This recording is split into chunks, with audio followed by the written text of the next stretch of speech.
assistant at work, and her job is to basically babysit me, and it's a really big, ugly job, but thank heavens she has it. And she walked in one day, and she had a big, cheesy grin on her face, and she said, I said, "What's up?" And she said, "You just got another invitation to speak." And I said, What is it?" And she said, "I think you should do it." I said, "Well, what is it?"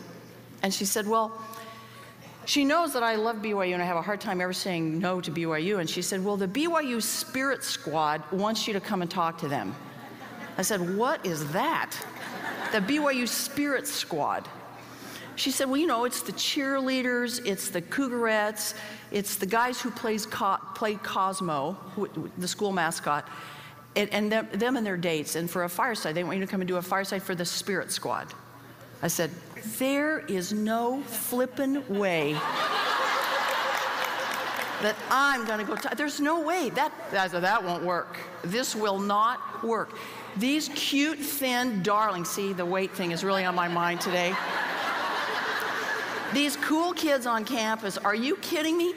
This kind of frumpy, semi-frumpy, well, maybe I'm really frumpy. This middle-aged woman is gonna walk in, they're gonna listen to me." I said, no, zero, no, can't, it's too bad. My schedule is booked that evening. Can't do it. And she said, "You should think about it." Oh, I just hated that because she walked out and I sat there and went to a meeting or something and some other stuff happened, and later in the day I started to think about that and I thought, rats, I bet I should do that. And so I told her, okay, so I'll do it. So I sat there and spent some time with him that evening. I thought, okay, you've been totally wrong in any little biases you've had about this topic. So it was a nice little moment to say, okay, yeah, shape up, Sheri. But then there was another moment that was fun. Cosmo is the BYU school mascot. I think we've got a picture of Cosmo to show you for those of you who don't know what Cosmo looks like. Go Cosmo. The identity of Cosmo is a very carefully, closely guarded secret. Nobody ever knows who Cosmo is until the very end of the year when they take off the head and show you who he is.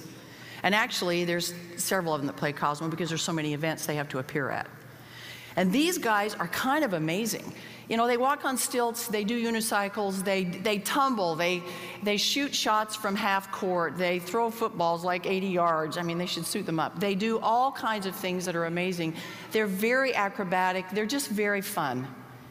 And so when I stood up to speak, I said, okay, look, I can recognize the cheerleaders, I can recognize the Cougarettes, I go to a lot of the games, so I recognize all of you. I want to know who Cosmo is.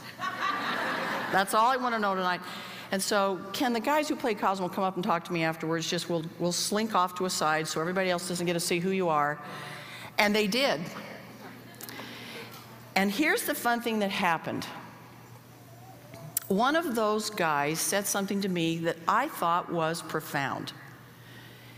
I said, "Tell me, what does it feel like to play the mascot of a major university and you're helping cheer everybody on and you're there at a lot of exciting moments and intersections in the school's history?" I mean, I'm a huge sports fan, so I think, yeah, how fun to be Cosmo. And one of these young men said this. He said, "When I put on the Cosmo suit, I become Cosmo." He said, I'm more fun. I can leap tall buildings with a single bound. I just know, he said, I kind of feel like I am responsible to make sure the BYU wins. I am responsible to make sure the fans have a great time. He said, I become Cosmo. I drove home that night thinking, what suit are you wearing, Sheri? What team have you suited up for? I invite you to think about that throughout the course of the day tomorrow. What suit are you wearing? And this is not a talk on modesty. I'm not talking about the clothes you're wearing. I'm talking about who are you? What suit are you wearing? Whose team are you cheering on?